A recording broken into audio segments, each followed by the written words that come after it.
दोस्तों स्वागत है आपका आपके अपने ही चैनल 100% सिलेक्शन में। दोस्तों इस चैनल के माध्यम से यूपी पॉलिटेक्निक एंट्रेंस एग्ज़ाम की बहुत शानदार तैयारी कराई जा रही है।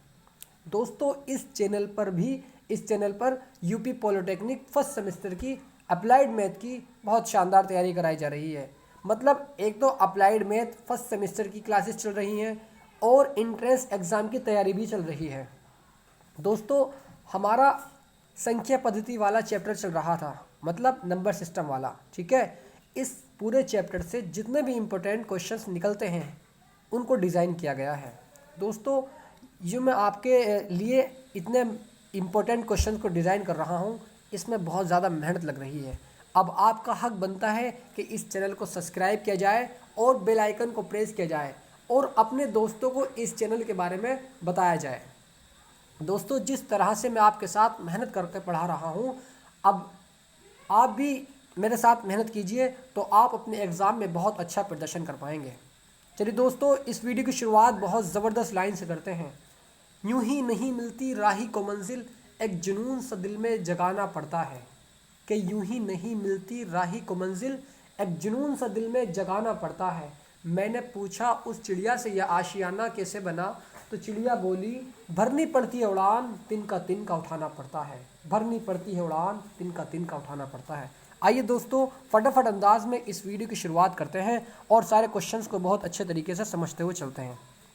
दोस्तों ये देखिए क्वेश्चन में कहा गया है निम्नलिखित संख्याओं में से वे अपरिमेय संख्या कौन सी है, यानी अपरिमेय संख्या पूछी गई है हमसे। ठीक है, अब यहाँ देखिएगा पहला ऑप्शन √5 दे देगा, √25, दूसरा ऑप्शन दे देगा √16, तीसरा ऑप्शन दे देगा √36/49 और चौथा दे देगा √3। अब यहाँ देखिएगा इस 25 को जैसे ही हम बाहर निकालेंगे रूट से तो ये 5 का रूट होता है। ठीक है, ठीक है जी। अब इसको क्या ये भी निकल जाएगा? अरे सर बिल्कुल निकल जाएगा, ये 4 का रूट होता है। अब यहाँ देखिए 36 किसी का रूट होता है? होता है। 49 होता है? बिल्कुल होता है। तो यहाँ पर देखिएगा जब हम इस 36 को निकालेंगे तो 6 अपॉन कितना आ जाएगा? 6/7 आ जाएगा। क्या ये P/Q के रूप में नहीं है? मैंने कहा था आपसे कि जो संख्याएं P/Q के रूप में हम उनको लिख सकते हैं वो हमारी परिमेय संख्याएं होती हैं, और जो मतलब जिनको हम नहीं लिख सकते हैं जैसे √3 को क्या हम इसको अपॉन में लिख सकते हैं? अरे नहीं लिख सकते हैं, तो हमारी ये अपरिमेय संख्या, मतलब option number D is the right answer. आइए नेक्स्ट क्वेश्चन की तरफ चलते हैं और इस क्वेश्चन को भी फटाफट अंदाज में सॉल्व करते हैं। 2016 में क्वेश्चन पूछा गया है दोस्तों। प्रश्न नंबर 2, एक संख्या और उसके व्युत्क्रम का योग 17/4 है, तो वह संख्या क्या है? मान लेते हैं वो संख्या हमारी x है। अब देख ले प्रश्न अनुसार x मतलब एक संख्या, मान वो संख्या हमने x मानी तो x आ गई, उसके व्युत्क्रम का योग यानी योग ये आ गया, और उसका व्युत्क्रम मतलब 1/x इज इक्वल टू 17/4 है, तो 17/4 आ चुका है। ठीक है, अब इस x की मल्टीप्लाई इस x में +1/x इज इक्वल टू 17/4। यहाँ से जैसे ही हम इसके फैक्टर करेंगे तो इस तरह का आ जाएगा 4x² - 17x + के 4 इज इक्वल टू 0, ये इक्वेशन आ जाएगी। अब -17x को हम लिख सकते हैं 4x², क्योंकि इसके फैक्टर तो होनेंगे नहीं भाई। 4 चौक 16 के टुकड़े ऐसे करो प्लस करके 17 आवे, हो सकता है ये भी 16 कम 16। 4 चौक 16 के टुकड़े ऐसे करो प्लस करके 17 आवे, तो 16 कम 16 आ रहा है। लेकिन हमने यहाँ पर एक काम किया, 4x² इस 17x को हमने तोड़ के लिखा, यानी -16x और -1, -16x और -x + के 4 इज इक्वल टू 0। अब यहाँ से देखिएगा इस वाले पोर्शन में से यहाँ से हमारा 4x कॉमन आ रहा है, तो हमने 4x को कॉमन ले लिया। x - 4 -1 अपनी ही जगह x - 4, क्योंकि जो इस वाले ब्रैकेट में आता है वो अगर इस ब्रैकेट में आना चाहिए, अगर ऐसे नहीं है तो आपके फैक्टर गलत है। ठीक है, तो हमारा फैक्टर बिल्कुल सही है, यहाँ भी x - 4, यहाँ भी x - 4। अब जो बचा हुआ है 4x - 1 उसको लिख देंगे, मतलब 4x - 4 और 4x - 1 ये हमारे फैक्टर आ जाएंगे। अब यहाँ से x की वैल्यू निकालेंगे तो x इज इक्वल टू 1/4 और x इज इक्वल टू 4 आ जाएगा, जो कि हम यानी x इज इक्वल टू 1/4 ये भी हो सकता है और ये भी हो सकती है वे संख्या। ठीक है, आई होप ये क्वेश्चन समझ आया होगा। आइए नेक्स्ट क्वेश्चन की तरफ चलते हैं। दोस्तों इस क्वेश्चन में कहा गया है संख्या 0.45 को परिमेय संख्या में परिवर्तित इसका परिवर्तित मान बताइए। अगर हम इस 9/20 ये ऑप्शन दे दिए गए हैं कि ए ऑप्शन 9/20, बी ऑप्शन √9/20, तीसरा ऑप्शन 3/10, डी ऑप्शन इसका 6/10। ठीक है, आइए हम पहले इसको सॉल्व करते हैं। जैसे ही हम इसको सॉल्व करते हैं, ठीक है, इस तरह से। अब यहाँ देखिए 20 का पहाड़ा 9 में हम नहीं पढ़ सकते, मतलब 20 जो है 9 से ज़्यादा हो रहा है। अब हम यहाँ पर क्या काम करते हैं कि 0 लगा के एक पॉइंट लगाते हैं और यहाँ पर एक 0 बढ़ा देते हैं। अब इसका पहाड़ा पड़ा जाएगा, तो 20 चौक 80, 20 पंजे 100, 100 तो ज़्यादा हो रहा है 90 से, तो 20 चौक 80, 20 चौक 80। ठीक है, यहाँ से 10 बचा। अब एक 0 क्योंकि हमने पॉइंट लगा रखा है, एक 0 हम और उतार सकते हैं अपने पास से। 20 पंजे 100, तो यहाँ पर आ गया 0.45। यहाँ देखिएगा 0.45 जो कि ये दिया हुआ है हमें क्वेश्चन में, और इसको हमने काय में चेंज कर दिया, इसको हमने परिवर्तित, इसका मान जो हमारा राइट है वो A option number A is the right answer. आइए नेक्स्ट क्वेश्चन की तरफ चलते हैं। आई होप ये क्वेश्चन में समझ आ गया होगा।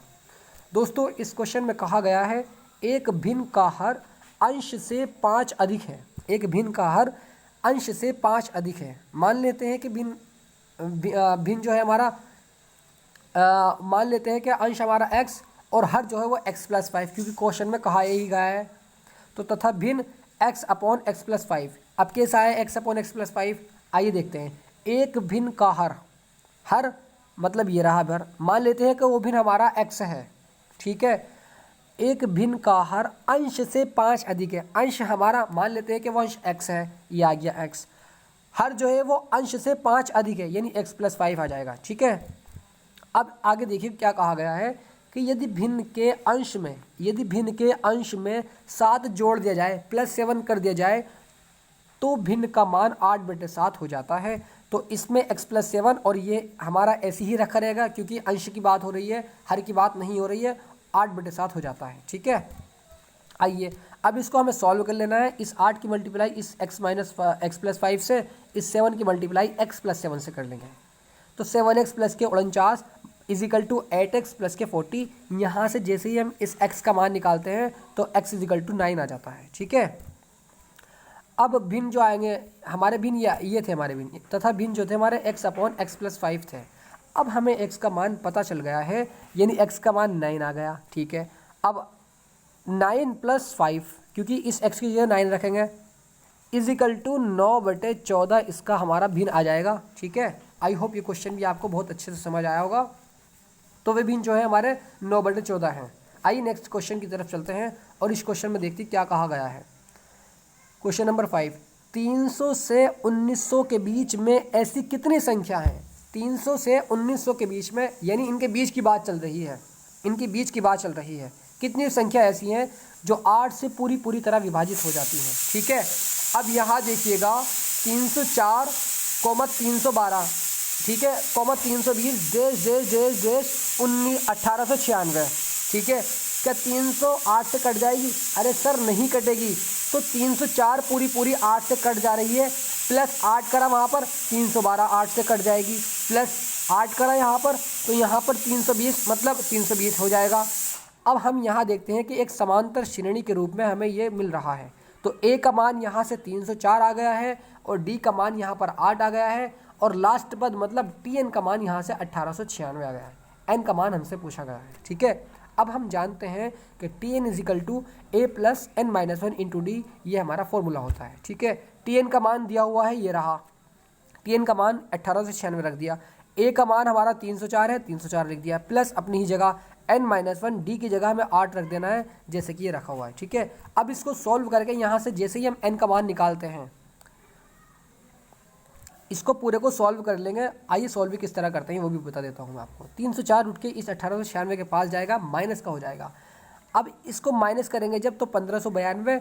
अब यहाँ से इस 8 की मल्टीप्लाई अंदर कर देंगे। ठीक है, अंदर करने के पश्चात यहाँ से n का मान निकल कर आ जाएगा n = 200।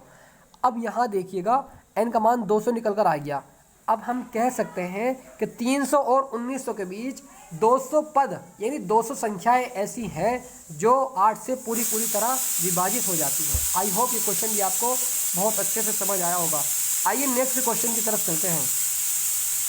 दोस्तों इस क्वेश्चन में कहा गया है इसी तरीके से मतलब जिस तरह से हमने ऊपर वाला क्वेश्चन को सॉल्व किया है ठीक इसी प्रकार ये भी क्वेश्चन है। 100 से 1000 के बीच 5 से विभाज्य सभी संख्याओं का योग, यानी यहाँ पर योग पूछा गया है, यहाँ पर संख्या नहीं पूछी गई है। और हम जानते हैं कि संख्या का योग जो होता है वो Sn इजिकल टू n/2, यहाँ देखिए यहाँ दिखाता हूँ आपको मैं, Sn is equal to n/2 bracket में 2a plus n-1 into D, ये हमारा फॉर्मूला होता है। ठीक है, अब हमें यहाँ पे देखिएगा, हमें यहाँ पर n भी नहीं पता। ठीक है, जब हमें n नहीं पता हम a तो निकाल सकते हैं, इस प्रश्न के अकॉर्डिंग a तो निकाल सकते हैं, लेकिन हमें n नहीं पता और ना ही हमें d पता, लेकिन d भी निकल जाएगा और Sn हमें दिया हुआ है, Sn भी निकाल लेंगे। आइए किस तरह से हम करते हैं सॉल्व। तो पहले हम इसके मान को निकाल लेते हैं दोस्तों। 100 से 1000 के बीच 5 से विभाज्य, यानी इनके बीच पूछा गया है, तो 105 5 से पूरी तरह विभाजित हो जाएगा, 110 5 से पूरी तरह विभाजित हो जाएगा, कट जाएगा, 115 भी 5 से कट जाएगा, प्लस डैश डैश डैश 1000 नहीं कटेगा 5 से, सॉरी कट जाएगा, लेकिन कहा गया है कि इसके और इसके बीच में संख्या लेनी है, तो लास्ट संख्या 995 जो है वो 5 से विभाजित हो जाएगी।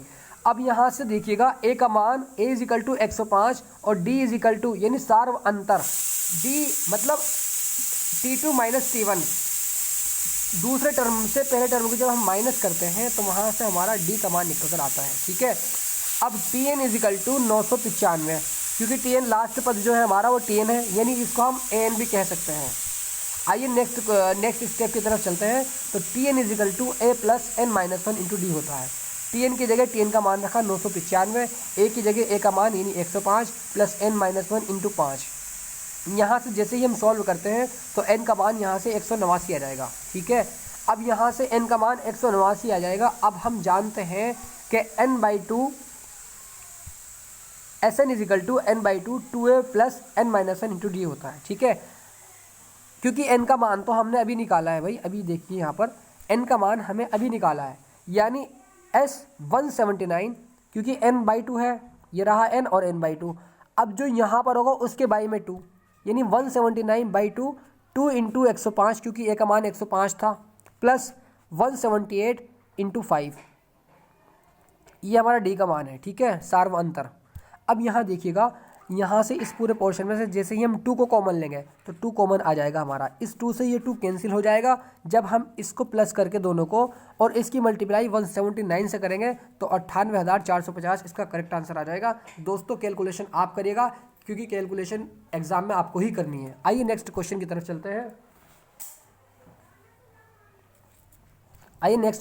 चलते हैं। दोस्तों 80 का अभाज्य गुणनखंड क्या होगा? 80 का अभाज्य गुणनखंड पूछा गया है। नॉर्मली बहुत इजी क्वेश्चन है, इसका गुणनखंड कर देना है। यानी अगर इस तरह करते हैं 2 चौक 8 और 2 0 0, 2 दूनी 4 और 2 0 0, 2 पंच 10 और 5 एकम 5, 5 दूनी 10 दूनी 20 दूनी 40 दूनी 80, चाहे ऐसे कह सकते हैं कि 2 दूनी 4 दूनी 8 दूनी 16 पंजे 80। ठीक है, तो ठीक है जी। अब यहाँ देखिएगा दोस्तों, क्योंकि हमसे अभाज्य गुणनखंड क्या होंगे ये पूछा गया है, बस हमने ये वाले परिक्रम को अपनाया और इसके इनटू में कर दिया, ये इस तरह से जो आता गया बस वही उसको ही हम अभाज्य गुणनखंड कहते हैं। आई होप ये क्वेश्चन भी समझ आया होगा। आइए नेक्स्ट क्वेश्चन की तरफ चलते हैं और इस क्वेश्चन को भी अच्छे से लगाते हैं। 2000 क्वेश्चन 6 में पूछा गया है, यदि दो संख्या का अंतर 5 तथा उनका गुणनफल 13 है तो उनके वर्गों का योग क्या होगा? उनके वर्गों का योग पूछा गया है। मान लेते हैं कि वे संख्या हमारी x और y हैं। ठीक है, क्या कहा गया? यदि दो संख्या का अंतर यानी x minus Y is equal to 5 दिया गया है, उनका गुणनफल यानी एक्स वाई इजिकल टू 13। अब हम जानते हैं कि x माइनस वाई का whole square X square plus Y square minus 2xy, और माइनस 2xy को उठा करके x माइनस वाई के होल स्क्वायर के पास लेकर आएंगे, और x माइनस वाई का मान हमें दिया हुआ है यहाँ पर 5, तो 5 का स्क्वायर करेंगे प्लस 2 इंटू 13, क्योंकि एक्स वाई जब ये वाला एक्स वाई उठ के इधर को जाएगा 2xy, तो 2 अपनी ही जगह और एक्स वाई की जगह 13 is equal to X square plus Y square. बस हमें यहाँ पर इसका स्क्वायर खोल करके इसकी मल्टीप्लाई इसमें, फिर उनको दोनों को जोड़ करके X square plus Y square is equal to 51, क्योंकि हमसे उन संख्याओं के वर्गों का योग पूछा गया था। आई होप ये क्वेश्चन भी समझ आया होगा। आइए नेक्स्ट क्वेश्चन की तरफ चलते हैं। इस क्वेश्चन को भी फटाफट अंदाज में सॉल्व करते हैं। दोस्तों 2014 में क्वेश्चन पूछा गया है, क्योंकि आपके एंट्रेंस एग्जाम में यही क्वेश्चन पूछे जाते हैं जिनको मैंने डिज़ाइन किया है। बहुत इंपॉर्टेंट है, बहुत दिल लगा के पढ़िएगा, ठीक है। अगर आप मेरे चैनल से बहुत अच्छे तरीके से पढ़ते हैं, बहुत सही तरीके से पढ़ते हैं, मेहनत के साथ पढ़ते हैं, तो आपके 50 में से 50 नंबर लाने से कोई नहीं रोक सकता है, ठीक है। आने वाले टाइम में फिजिक्स और केमिस्ट्री की क्लासेस भी चलने वाली हैं। दी गई संख्या 6 की पावर 7 इंटू 35 की पावर 3 इंटू 10 की पावर 11 की पावर 10 में कितनी अभाज्य संख्याएं हैं, कितनी अभाज्य संख्याएं हैं, ये पूछा गया है, ठीक है। अब यहाँ देखिएगा 6 की पावर 7, 35 की पावर 3, 11 की पावर 10।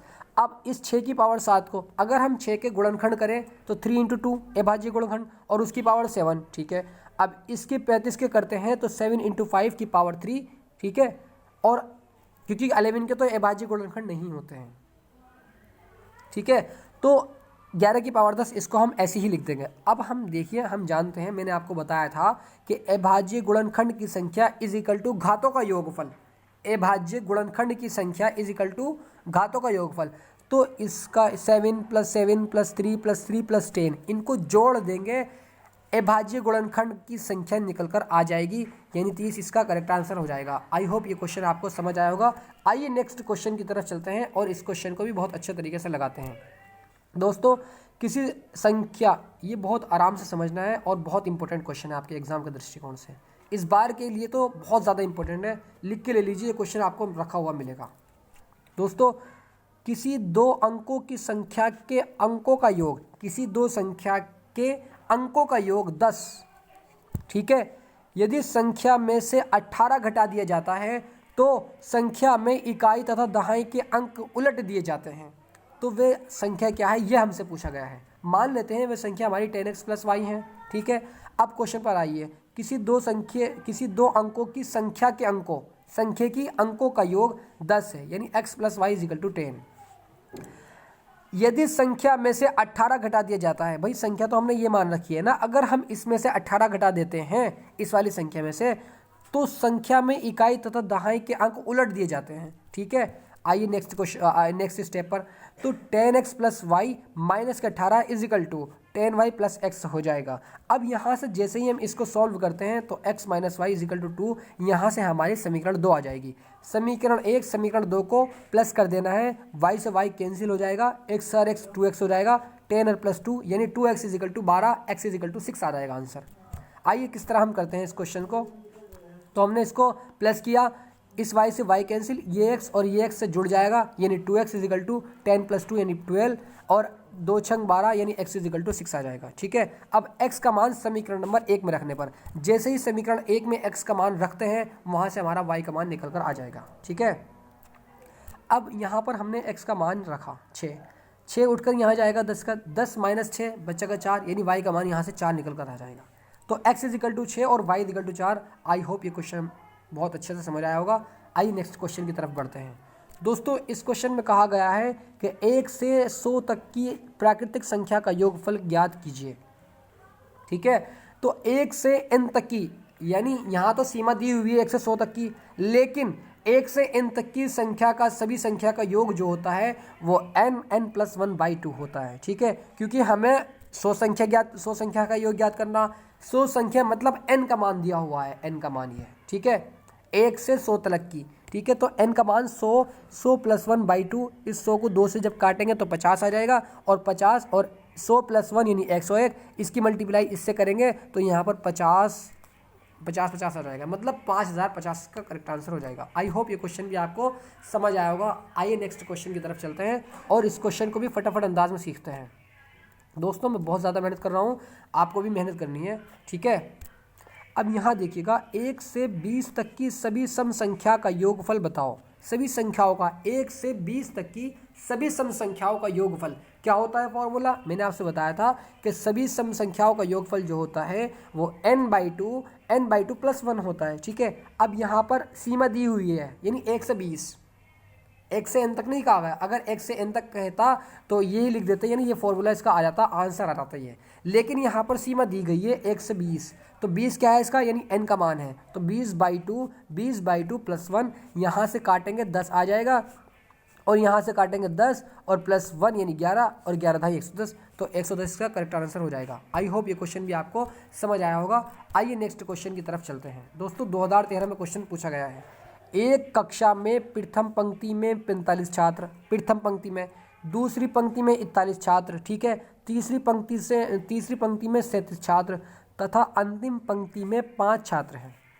कक्षा में कितनी पंक्तियाँ, ये हमसे पूछा गया है। भाई एक क्लास है, ठीक है, पहली बेंच पे 45 बच्चे बैठे हुए हैं, दूसरी बेंच में 41 बच्चे बैठे हुए हैं, तीसरी बेंच पे 37 स्टूडेंट बैठे हुए हैं, और सबसे लास्ट वाली बेंच पे कितने बैठे हुए हैं, 5। यानी हमें पंक्ति बतानी है, हमें यहाँ पर पहली, दूसरी, तीसरी और लास्ट वाली बता दी गई है, और हमसे ये पूछा गया है कि इस क्लास के अंदर कितनी पंक्तियाँ हैं, ये हमसे पूछा गया है। मान लेते हैं, यहाँ देखिए इसकी मतलब इसको हम समांतर श्रेणी में व्यक्त करते हैं, क्योंकि एक समांतर श्रेणी के रूप में क्वेश्चन दिया गया है। 45, 41, 37 डैश डैश डैश 5। अब हमने अगर इस समांतर श्रेणी को पलट दे, क्या इस पर कोई प्रभाव पड़ेगा? अरे सर नहीं पड़ेगा। यहाँ देखिए 5 डैश डैश डैश डैश 37, 41, 45, इसको हमने पलट दिया, ठीक है। अब यहाँ पर हमारा ए का मान 5, डी का मान, इसमें से इसको माइनस करेंगे, डी का मान 4 आ जाएगा निकल करके, ठीक है। अब एन का मान 45 दिया हुआ है, यानी लास्ट वाले टर्म को हम एन भी कहते हैं और टी एन भी कहते हैं। टर्म, टी मतलब टर्म, एन मतलब लास्ट वाला पद, ठीक है जी। तो एन इजिकल टू, अब हम जानते हैं ये फॉर्मूला बहुत पहले से कि a + n-1 × d होता है। एन का मान क्या दे रखा है? 45, तो 45 और ये वाला 5 उठकर यहाँ आएगा, तो 45 - 5 = इस 4 की मल्टीप्लाई इस n में करेंगे तो 4n - 4 हो जाएगा, यानी 44 = 4n और n = 11 आ जाएगा यहाँ से। अब हम कह सकते हैं कि इस क्लास के अंदर, पूरी कक्षा के अंदर 11 पंक्तियाँ हैं, ठीक है। आई होप ये क्वेश्चन भी समझ आया होगा। आइए नेक्स्ट क्वेश्चन की तरफ चलते हैं। दोस्तों इस क्वेश्चन में कहा गया है प्रथम 20 सम संख्या का योग क्या होगा। मेरी लैंग्वेज पर ध्यान दीजिए, क्योंकि अगर लैंग्वेज नहीं समझोगे क्वेश्चन की तो आपसे क्वेश्चन हो ही नहीं सकता फिर, ठीक है। तो प्रथम सम संख्या का योग n+1 होता है, ठीक है। अब हमारा यहाँ पर भी सीमा दी हुई है 20 तक। हमसे नहीं कहा गया कि प्रथम सम संख्याओं का योग क्या होगा, नहीं, हमसे कहा गया है प्रथम 20, मतलब n का मान दिया हुआ है। अब हम जानते हैं कि प्रथम सम संख्या का योग n+1 होता है। प्रथम दी हुई है, 1 से नहीं कहा गया है। यहाँ देखिए प्रथम 20 सम संख्या, मतलब प्रथम 20 सम संख्या का योग अगर हम करते हैं तो कहाँ से स्टार्ट होती है? प्रथम 20 सम संख्या 2, 4, 6, 8, 10 इस तरह से स्टार्ट होती हैं, और 20 पद है ये वाले, तो n का मान दिया हुआ है, तो n यानी 20, 20 + 1 20 और 21 की 20 से मल्टीप्लाई करेंगे तो 420 आ जाएगा। आई होप ये क्वेश्चन भी समझ आया होगा। आइए नेक्स्ट क्वेश्चन की तरफ चलते हैं। दोस्तों 1 से 21 तक की सभी विषम संख्या का योग क्या होगा? विषम संख्या का योग पूछा गया। अब यहाँ पर कहा गया है 1 से, वहाँ प्रथम कहा गया था, अब यहाँ से 1 से कहा गया है, क्योंकि विषम संख्या 1 से शुरू होती है, ठीक है। 1, 3, 5, 7, 9, 11, 13 इस तरह से। तो यहाँ पर 1 से 21 तक की सभी संख्या, 21 तक की सभी संख्या का फॉर्मूला होता है, मतलब विषम संख्या का योग का वाला फार्मूला जो होता है वो n+1/2 का होल स्क्वायर। n क्या है? 21, लास्ट वाला पद, मतलब 21 + 1/2 का होल स्क्वायर 22। अब यहाँ पर 21 और 1 22, अब 2 से 22 को काटेंगे तो 11 आ जाएगा, और 11 का स्क्वायर करेंगे तो 121 निकल कर आ जाएगा। आई होप ये क्वेश्चन भी समझ आया होगा। आइए नेक्स्ट क्वेश्चन की तरफ चलते हैं। प्रश्न नंबर 16 यहाँ कहा गया है। दोस्तों ये वाले क्वेश्चन भी एग्जाम में पूछा गया है आपकी कई बार। प्रथम 21 विषम संख्या का योग क्या होगा? प्रथम n विषम संख्या का योग होता है n²। प्रथम n विषम संख्या का योग जो होता है वो n² होता है, और यहाँ पर भी प्रथम यानी सीमा दी गई है, पद दिए गए हैं 21, तो पद मतलब n, तो 21 का स्क्वायर = 441, इसका करेक्ट आंसर आ जाएगा। आई होप ये क्वेश्चन भी समझ आया होगा। आइए नेक्स्ट क्वेश्चन की तरफ चलते हैं, और इस क्वेश्चन को बिल्कुल कंसंट्रेशन से सीखते हैं, क्योंकि ये थोड़ा सा लॉन्ग क्वेश्चन है। आई होप ये भी आपको समझ आ जाएगा। यदि किसी समांतर श्रेणी का पी वा पद हमने अभी तक फॉर्मूला पढ़ते हुए आ रहे हैं कि एन वा पद मतलब क्या होता है, n/2 2a + n-1 into D होता है, ठीक है। अब यहाँ पर यदि किसी समांतर श्रेणी का पी वा पद 1/q दिया हुआ है तथा क्यू वा पद 1/p दिया हुआ है, तो कहा गया है कि पी क्यू का मान क्या होगा, पी क्यू पदों का योग क्या होगा, पदों का योग पूछा गया है। अब दोबारा से देखिए, मानस समांतर श्रेणी का प्रथम पद a सार्व अंतर d जो कि होता ही है, p वा पद a + p-1, क्योंकि हमसे योग पूछा गया है। योग वाला फॉर्मूला तो होता है हमारा n/2 2a + n-1 into D, ठीक है। अब यहाँ पर p वा पद n वा पद यानी a + n-1 into D, p वा पद यानी a + p-1 इंटू डी, ठीक है। अब p वा पद क्या दिया हुआ है, 1/q दिया हुआ है, यानी 1/q a + p-1 into D. समीकरण यहाँ से पहली आ जाएगी। इसी प्रकार दूसरी समीकरण बनाएंगे, यानी q वा पद यानी q = a + q-1 into D. अब q वा पद 1/p, ठीक है। इसी प्रकार q वा पद a + q-1 into D 1/p = a + q-1 into D. समीकरण दो आ जाएगी यहाँ से। अब समीकरण 2 में से समीकरण 1 को माइनस कर देंगे, 1/p माइनस के 1/q = a + q-1 into D minus अपनी जगह a + p-1 इंटू डी, ठीक है। अब यहाँ से जैसे ही इसको माइनस करते हैं, इसकी मल्टीप्लाई इसमें हो जाएगी, इसकी इसमें, और एलसीएम आ जाएगा पी क्यू। तो P Q minus P upon P Q = a + q-1 into D minus A, ये वाला ब्रैकेट को जैसे हम खोलेंगे तो यहाँ पर आ जाएगा -a minus p-1 into D. इस a से ये a कैंसिल हो जाएगा, ये हमारा ऐसे ही चलता रहेगा, q - p into D minus p-1 into D. यहाँ से d को भी हम कॉमन निकाल लेंगे तो q-1 माइनस के p-1 हो जाएगा। अब इस ये वाले ब्रैकेट को हम जैसे ही खोलेंगे तो ये प्लस हो जाएगा, यानी इस वाले 1 से ये वाला 1 कैंसिल, तो q - p बचेगा हमारा। तो d अपनी ही जगह q - p, जैसे ही q - p इसके अपॉन में जाएगा तो q - p से q - p कैंसिल हो जाएगा, यानी d का मान 1/pq आ जाएगा।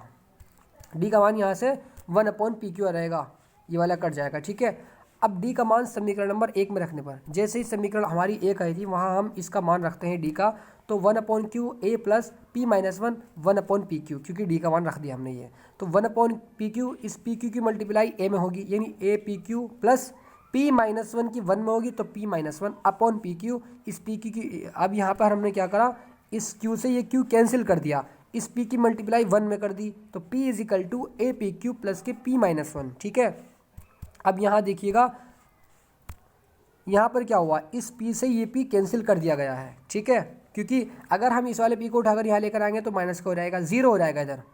अब ये वाला 1 उठकर जब यहाँ इस 0 के पास जाएगा तो ये प्लस का हो जाएगा, यानी a = और ये pq इसके अपॉन में आ जाएगा 1 के, तो 1/pq इसका a का मान आ जाएगा। हमें a का मान पता है, हमें d का मान पता है, ठीक है। हमें क्या हम अब पदों का योग नहीं निकाल सकते हैं? क्या हम PQ पदों का योग नहीं निकाल सकते हैं? अरे सर बिल्कुल निकाल सकते हैं। तो हमसे क्वेश्चन में यही कहा गया था। आइए मैं क्वेश्चन को दिखाता भी हूँ एक दफ़े। क्वेश्चन में कहा गया है कि PQ पदों का योग क्या होगा। आइए अब देखते हैं भाई। n पदों का योग होता है Sn = n/2 2a + n-1 into D. PQ पदों का योग यानी PQ/2 2 इंटू a का मान 1/pq प्लस के PQ-1 इंटू 1/pq, क्योंकि d का मान ये आया था हमारा, ठीक है। PQ पदों का योग PQ/2, यहाँ देखिएगा PQ यहाँ पर भी है, यहाँ पर भी है, LCM आ जाएगा, ये आ गया 2 माइनस PQ-1, ठीक है। अब यहाँ से क्या करा हमने, यहाँ देखिएगा इस PQ से ये वाला PQ कैंसिल, जब ये कैंसिल हो जाएगा इस 2 में से इस 1 को माइनस कर देंगे तो 1 आ जाएगा, यानी PQ + 1/2, ठीक है। आई होप ये क्वेश्चन आपको बहुत अच्छे से समझ आया होगा। दोस्तों यहाँ पर एक गड़बड़ कर दी है क्या मैंने, भाई यहाँ पर देखिएगा मैंने गड़बड़ कर दी है क्या। हाँ, इस PQ से ये PQ हमने कैंसिल नहीं किया था, कर दिया। आप चलिए इसको छोड़ दीजिए, PQ + 1/2 इसका यही आंसर आ जाएगा, ठीक है भाई। यहाँ से हमने PQ कॉमन लिया, ये ले लिया, सॉरी LCM ले लिया। अब इस वाले PQ से ये PQ कैंसिल होना चाहिए ना, अरे सर बिल्कुल होना चाहिए, तो 1/2 PQ + 1 ही तो बचेगा। आई होप ये क्वेश्चन भी आपको समझ आया होगा। आइए नेक्स्ट क्वेश्चन की तरफ चलते हैं दोस्तों। बस आज के लिए इतना ही काफ़ी, मिलते हैं बिल्कुल नई वीडियो में और नए चैप्टर के साथ। तो thank you for watching this video. I hope ये वीडियो आपको बहुत अच्छी लगी होगी। तो दोस्तों इस वीडियो को लाइक कीजिए और सब्सक्राइब कीजिए चैनल को, और दोस्तों को बताइए कि इस चैनल पर बिल्कुल चैप्टर वाइज पढ़ाई कराई जा रही है और बहुत शानदार तरीके से क्वेश्चन को डिज़ाइन किया जा रहा है। चलिए दोस्तों, मिलते हैं अगली वीडियो में।